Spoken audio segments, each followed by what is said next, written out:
Assalamualaikum warahmatullahi wabarakatuh. Perkenalkan, nama saya Nabila. Di sini saya akan memberikan tutorial cara mengisi pantograf dan pemasangan CTG.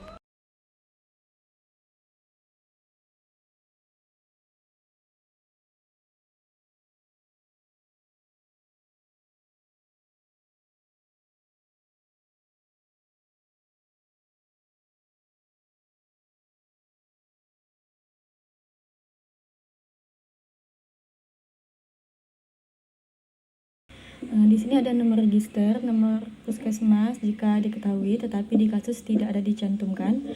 Kemudian nama ibu, di sini nama ibunya Nyonya A. Kita tuliskan Nyonya A. Kemudian umurnya usia 24 tahun. 24 tahun. Kemudian status obstetriknya bisa dimasukkan jika diketahui, tetapi di kasus tidak ada, jadi kita lewatkan saja.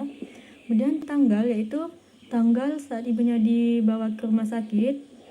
Sini datang ke rumah sakit pada tanggal 1 Mei 2020.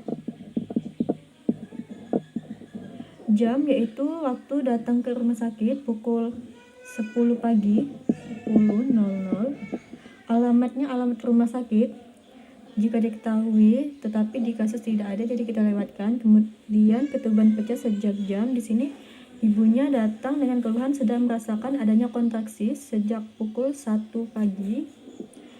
Berarti dia mulai sejak jam 01.00. Langsung lanjut ke pembukaan serviks. Nah, pada pukul 1 pagi itu dilakukan pemeriksaan, diketahui pembukaan serviksnya 3. Nah, hal ini belum dapat kita masukkan ke dalam pantograf karena lembar pantograf ini ditulis sejak kala 1 fase aktif. Nah, kala 1 fase aktif itu dimulai dari pembukaan 4 hingga pembukaan 10. Nah, pembukaan serviks 3 ini dapat kita masukkan dalam KMS ibu hamil atau dalam rekam medik. Nah, lanjut ke pemeriksaan kedua, itu dilakukan pada pukul 2 siang, 14.00. Nah, diketahui bahwa pembukaan serviksnya sudah 5 cm. Nah, kita dapat menuliskan di sini pembukaan serviks dengan tanda silang atau X dengan garis waspada. Berarti di sini kita bertanda X. Lalu turunnya kepala, yaitu penurunan bagian terbawah janin 3/5, kita beri dengan tanda titik 3/5. Kemudian denyut jantung janin atau DJJ 125 kali per menit, berarti di antara 120 dan 130. Ini juga kita berikan simbol titik. Oh iya, jangan lupa kita tuliskan waktunya. Tadi pemeriksaannya pukul 2 siang atau 14.00. Nah, air ketuban. Air ketuban ini terdapat 5 simbol menggunakan huruf, yaitu huruf U untuk selaput ketuban yang utuh, huruf J selaput ketuban yang telah pecah dan air ketubannya jernih, kemudian huruf M untuk selaput ketuban yang telah pecah dan air ketubannya bercampur mekonium, kemudian huruf D selaput ketubannya telah pecah dan air ketubannya bercampur darah, dan huruf K selaput ketubannya telah pecah dan air ketuban kering. Nah, di sini diketahui bahwa selaput ketubannya masih utuh. Kita beri dengan tanda U, utuh. Kemudian penyusupan. Nah, penyusupan ini terdapat 4 simbol angka, yaitu angka 0 untuk tulang-tulang kepala janin yang terpisah dan terdapat sutura yang mudah dipalpasi. Kemudian angka 1, tulang-tulang kepala janin sudah saling bersentuhan. Angka 2, tulang-tulang kepala janin saling tumpang tindih tapi masih bisa dipisahkan. Dan angka 3, untuk tulang-tulang kepala janin saling tumpang tindih dan tidak dapat dipisahkan. Nah, di sini diketahui tidak ada penyusupan kepala janin, maka kita beri dengan simbol angka 0. Lanjut ke kontraksi. Nah, di sini diketahui bahwa pasien mengalami kontraksi, yaitu 4 kali kontraksi dalam 10 menit, maka kita akan mengisinya dalam 4 kotak, 1, 2, 3, 4. Masing-masing lamanya antara 25 hingga 35 detik. Berarti di antara 20 hingga 40, simbolnya ini garis-garis miring.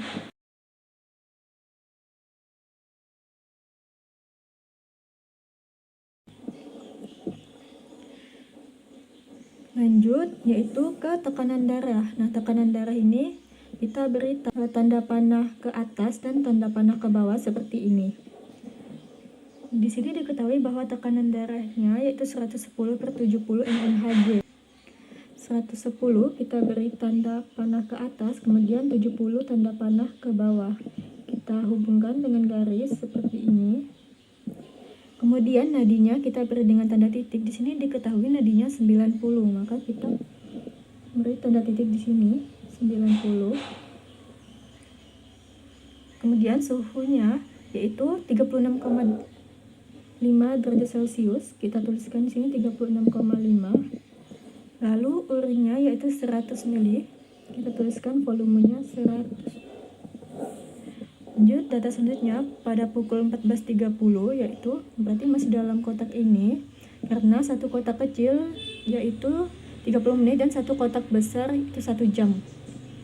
Nah, 14.30 ini DJJ-nya 144 kali per menit.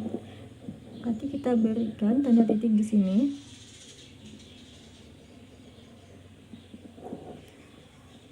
Kontraksinya 4 kali dalam 10 menit selama 45 detik.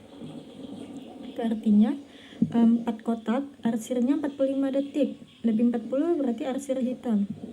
Kita beri arsir hitam.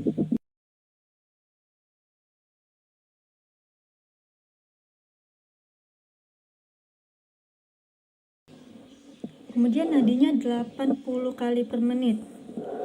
Kita beri tanda titik di 80. Lanjut, pada pukul 15.00 kita tulis 15.00. DJJ-nya 144 kali per menit, sama seperti tadi. 144. Lalu kontraksinya 4 kali dalam 10 menit selama 45 detik. Sama seperti tadi. 4 kotak arsir hitam.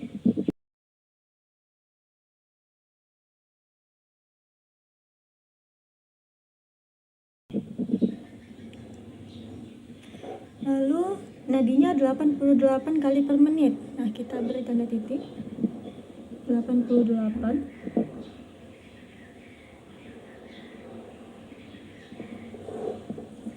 Lanjut, pada pukul 15.30 DJJ-nya 140 kali per menit. Kita beri tanda titik di sini. Kontraksinya 4 kali dalam 10 menit sama 45 detik, sama seperti tadi. 4 kotak arsir hitam.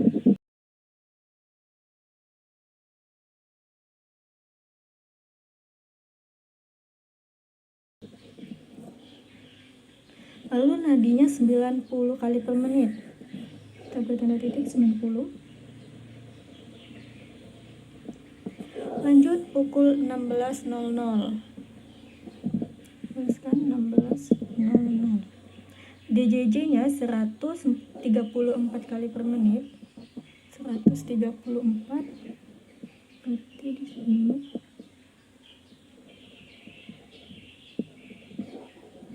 Kemudian kontraksinya 4 kali dalam 10 menit sama 45 detik, sama seperti tadi.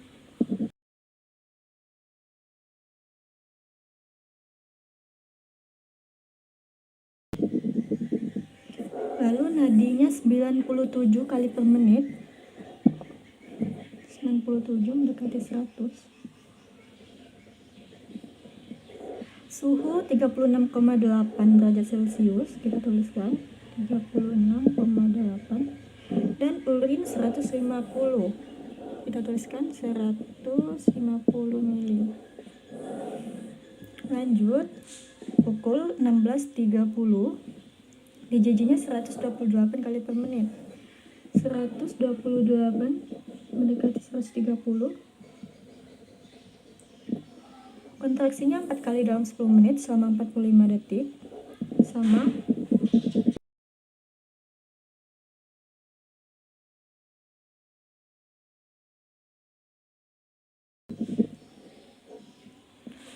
Lalu nadinya 88 kali per menit.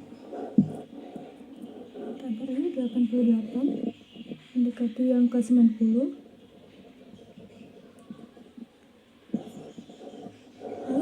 17.00, tuliskan 17.00, DJJ-nya 128 sama seperti tadi. Kontraksinya 5 kali dalam 10 menit sama 45 detik. Itu berarti dalam 5 kotak arsir hitam.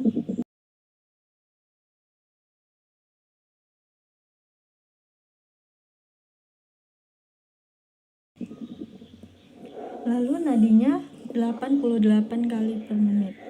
Kita arsir sama seperti tadi 88. Lalu pukul 17.30 DJJ-nya 128 sama.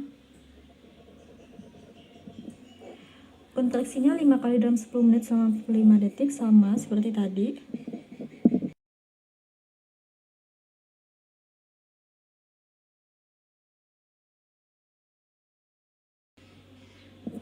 Kontraksinya sudah, nadinya 90 kali per menit. Kita beri tanda titik 90. Kemudian urinnya 80. Kita tuliskan 80 mili. Nah, kemudian pada pukul 18.00 kita tuliskan perawat melakukan periksa ulang abdomen dan panggul, hasilnya DJJ 130 kali per menit. 130. Kita beri tanda titik. Kemudian kontraksi dalam 5 kontraksi dalam 10 menit berlangsung lebih dari 45 detik sama seperti tadi.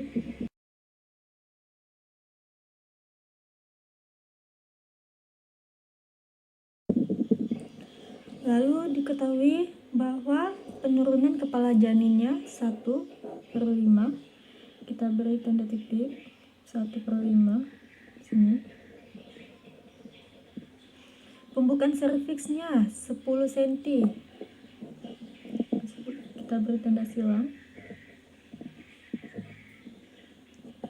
Dan tidak ada penyusupan kepala janin. Kita beri angka 0. Lalu selaput ketuban pecah dengan cairan ketuban jernih. Kita beri huruf J, jernih. Tekanan darah ibu 110/80. 110/80. Ini 110/80, tanda panah bawah, garis. Kemudian nadinya 92 kali per menit, 92 di sini. Dan suhunya 37.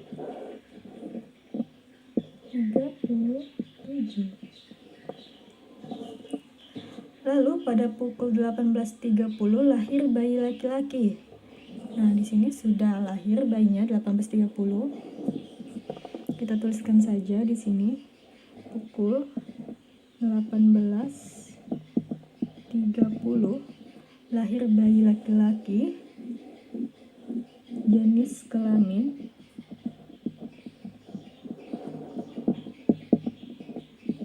laki-laki. Kemudian berat badannya 3.100 gram. Panjang badannya 49 cm.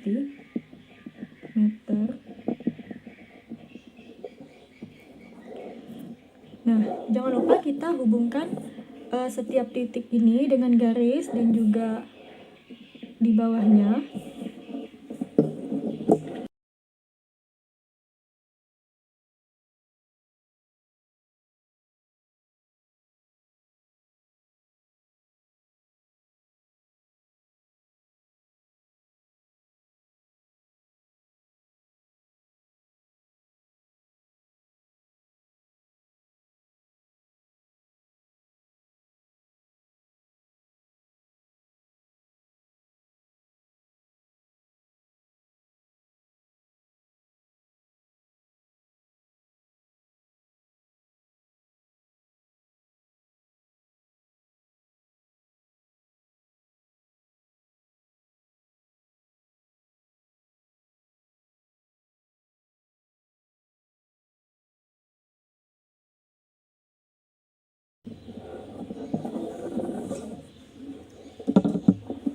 Baik, setelah selesai lembar pertama bisa dilihat.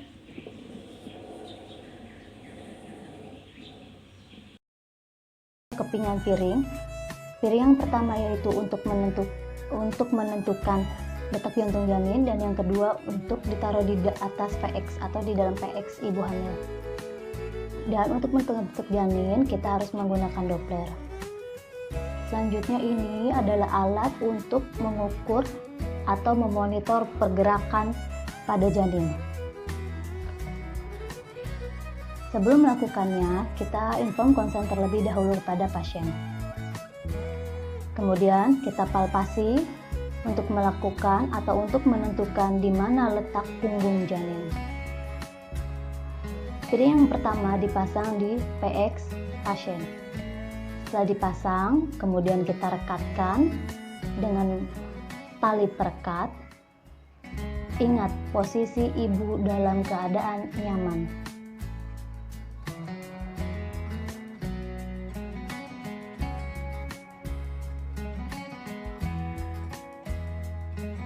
Setelah itu, kita akan memasang piring yang kedua, letakkan di punggung janin.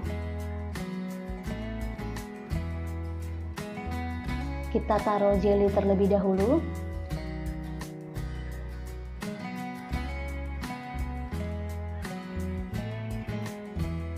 Cari atau palpasi terlebih dahulu di mana letak punggung janin.